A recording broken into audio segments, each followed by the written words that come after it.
নমস্কার বন্ধুরা, রিনাস কিচেনে আপনাদের সবাইকে স্বাগত। আজ আমি আপনাদের সঙ্গে শেয়ার করব পটল ও মুসুর ডাল দিয়ে তৈরি একটি নতুন ধরনের রেসিপিটি খেতে কিন্তু অসাধারণ হয় বন্ধুরা। ভাত কিংবা রুটির সাথে খেতে কিন্তু দারুণ হয়। আর এই রেসিপিটি যদি ভালো লাগে তাহলে অবশ্যই একটা লাইক করবেন আর চ্যানেলটা সাবস্ক্রাইব করে পাশে থাকবেন। আর এইভাবে পটল ও মুসুর ডালের রেসিপি অবশ্যই বাড়িতে একবার অন্তত বানিয়ে খাবেন আর কমেন্টে জানাবেন কেমন লেগেছে। আমি আশা রাখছি আপনাদের খুবই ভালো লাগবে। খেতে কিন্তু অসাধারণ লাগে বন্ধুরা। আর এই পটলের রেসিপি আমি কিভাবে তৈরি করেছি সম্পূর্ণ ভিডিওটা দেখতে থাকুন। তার জন্য দেখতেই পাচ্ছেন 5টা পটল নিয়েছি। পটলগুলো বেশ বড় সাইজের। আর পটলগুলোকে চেঁচে নিচ্ছি, ছাড়িয়ে নেওয়ার কোনো প্রয়োজন নেই। তবে আপনারা যদি পছন্দ না করেন খোসাটা রাখা, তাহলে সেই ক্ষেত্রে ছাড়িয়ে নিতে পারেন, কিন্তু এইভাবে চেঁচে নিলে রেসিপিটা কিন্তু খেতে দারুণ হবে। সমস্ত পটলগুলো কিন্তু এইভাবেই আমি ছাড়িয়ে নেব। আর কিভাবে আমি কেটে নিচ্ছি দেখে নিন। পটলগুলোকে এইভাবে ছোট ছোট টুকরো করে কেটে নেব আমি। পটলের কিন্তু প্রচুর উপকারিতা রয়েছে বন্ধুরা। ডায়াবেটিস নিয়ন্ত্রণে রাখে। পটলের মধ্যে উচ্চ পরিমাণের ফাইবার আছে। কোষ্ঠকাঠিন্য কমায়, রোগ প্রতিরোধ ক্ষমতা বাড়ায়, কোলেস্টেরলও কমায়, ওজনও নিয়ন্ত্রণে থাকে, রক্ত পরিষ্কার রাখে, ত্বকও ভালো রাখে। তাই পটল খাওয়া খুবই কিন্তু ভালো। দেখুন পটলগুলোকে কেটে আর ধুয়ে পরিষ্কার করে নিয়েছি। আবার ওভেনে কড়াই বসিয়ে আমি দিয়ে দিলাম 2 টেবিল চামচ সর্ষের তেল। তেলটা গরম হয়ে যেতে পটলের টুকরোগুলো কিন্তু আমি দিয়ে দিলাম তেলের মধ্যে। দিয়ে পটলগুলোকে বেশ ভালো করে ভেজে নিতে হবে হাই টু লো ফ্লেমে। খুব ভালো করে কিন্তু পটলগুলোকে ভেজে নিতে হবে। দেখুন এই খোসাটা রাখলে কিন্তু রেসিপিটা খেতে খুবই ভালো হবে।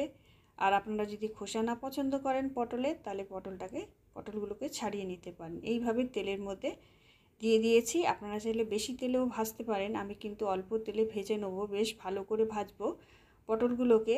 কারণ বেশি তেল দিলে পটল ভাজার পরে যে তেলটা থাকবে সেটা কিন্তু কালো হয়ে যায়, আর সেই তেলে রেসিপিটা কিন্তু খুব একটা ভালো হয় না। তাই প্রয়োজন মতনই তেল দিয়েছি। এই তেলটা পটলটা ভাজতে ভাজতেই তেলটা কিন্তু পুরোটাই টেনে নেবে পটল। এবারে অল্প পরিমাণে কিন্তু লবণ দিয়ে দিয়েছি। খানিকক্ষণ নাড়াচাড়া করার পরে লবণটা দিয়ে বেশ কিছুক্ষণ ভেজে নিয়েছি। দেখুন এরকম পটলটা যখন লাল লাল ভাজা হয়ে যাবে তখনই কিন্তু অল্প পরিমাণে গুঁড়ো হলুদ আমি দিয়ে দিয়েছি।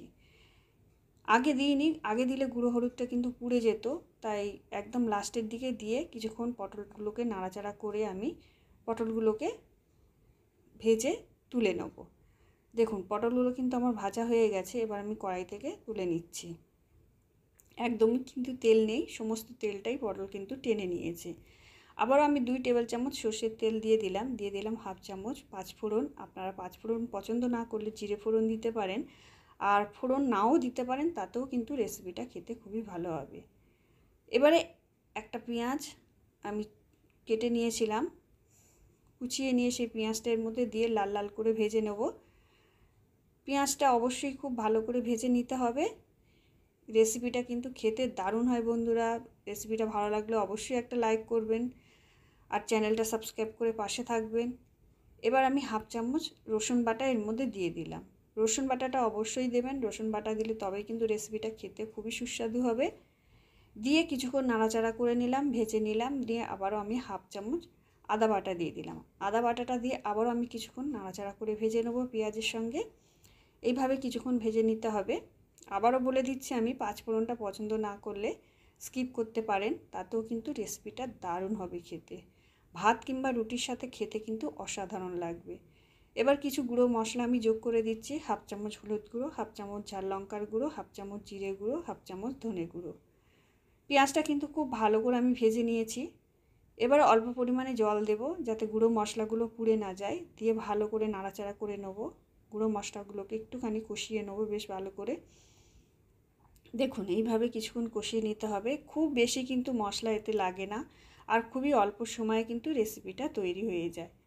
এবারে দিয়ে দিলাম আমি যে মুসুর ডালটা আমি নিয়েছিলাম, 1 কাপ নিয়েছিলাম কিন্তু হাফ কাপ এতে ব্যবহার করেছি। আপনারা চাইলে 1 কাপই ব্যবহার করতে পারেন। হাফ কাপ মুসুর ডালটা ধুয়ে এর মধ্যে দিয়ে ভালো করে কষিয়ে নিচ্ছি। দেখুন মশলার মধ্যে মুসুর ডালটাকে ভালো করে কষিয়ে নিতে হবে। আর মুসুর ডালটাকে অবশ্যই ভালো করে ধুয়ে নেবেন, যতক্ষণ না পরিষ্কার জল বেরোয় ততক্ষণ কিন্তু ডালটাকে খুব ভালো করে ধুয়ে নিতে হবে। আর যদি বেশি পরিমাণে ডাল দিতে চান 1 কাপ ডাল, তাহলে মশলার পরিমাণটা একটু বাড়িয়ে দেবেন। এবার আমি জল যোগ করে দিচ্ছি। 2 কাপ জল দিলাম প্রথমে। 2 কাপ জল দিয়ে আমি একটু নাড়াচাড়া করে নিচ্ছি। নিয়ে আবারও হাফ কাপের একটু বেশি জল দিয়ে দিলাম। খুব বেশি জল কিন্তু লাগে না। আর এবারে ফুটে ওঠা পর্যন্ত অপেক্ষা করব। দেখুন ফুটে উঠেছে। ফুটে উঠে কিছুক্ষণ ফোটার পরেই কিন্তু ডালটা সিদ্ধ হয়েছে, তবে খুব বেশি সিদ্ধ করার প্রয়োজন নেই। এই রকম চিবড়া চিবড়া থাকবে, সেই পর্যায়ে এই রেসিপিটা তৈরি করতে হবে। খুব বেশি সিদ্ধ করলে কিন্তু রেসিপিটা ভালো হবে না। এরকম গোটা গোটা থাকবে, সেই পর্যায়ে কিন্তু যে পটলগুলো আমি ভেজে রেখেছিলাম সেগুলো এর মধ্যে যোগ করে দিলাম। ডালটাকে কিন্তু খুব বেশি সেদ্ধ করার প্রয়োজন নেই, এই রকম সিদ্ধ হয়ে গেলেই হবে। এবারে দিয়ে দিলাম স্বাদ অনুসারে লবণ। লবণটা কিন্তু আগেও আমি পটলের মধ্যে ব্যবহার করেছি, সেটা হিসেব করে কিন্তু দিতে হবে, খেয়াল রাখতে হবে বেশি না হয়ে যায়। লবণটা দিয়ে নাড়াচাড়া করে নিচ্ছি। দেখুন এরকম নাড়াচাড়া করে নিয়ে এবারে হাফ টমেটো আমি কুচানো দিয়ে দিলাম এর মধ্যে। একটা মিডিয়াম সাইজের টমেটোর হাফ টমেটো কুচিয়ে নিয়েছিলাম, সেটা দিয়ে ওপরে ছড়িয়ে দিলাম। দিয়ে একটু নাড়াচাড়া করে নিচ্ছি, নিয়ে ঢাকা দিয়ে আমি 3 মিনিটের মতো রান্না করে নেব। যেহেতু পটল কিন্তু একদমই সিদ্ধ হয়ে গেছে, ভাজাটা খুবই ভালো করে ভেজে নিয়েছি আর ডালও সিদ্ধ হয়ে রয়েছে, তাই সিদ্ধ হতে বেশি সময় লাগবে না। 3 মিনিট পরে ফিরে এসেছি। দেখুন নাড়াচাড়া করে নিচ্ছি। এবারে আমি খানিকটা ধনে পাতা কুচানো এর মধ্যে ছড়িয়ে দেবো। দেখতেই পাচ্ছেন ধনে পাতা কুচানো দিয়ে দিয়েছি। আপনারা যদি চিনি খেতে পছন্দ করেন, মিষ্টি মিষ্টি খেতে পছন্দ করেন, তাহলে চিনি দিতে পারেন। আমি কিন্তু চিনি দেবো না। বিনা চিনিতেই কিন্তু অসাধারণ টেস্ট হবে খেতে রেসিপিটা। আপনারা অবশ্যই বাড়িতে এইভাবে একবার বানিয়ে দেখবেন, খেতে কিন্তু অসাধারণ লাগে। ভাত কিংবা রুটির সাথে যার সাথেই খাবেন, খেতে কিন্তু অসাধারণ। অবশ্যই একবার বানাবেন। আর ভিডিওটা ভালো লাগলে অবশ্যই একটা লাইক করবেন আর চ্যানেলটা সাবস্ক্রাইব করে পাশে থাকবেন।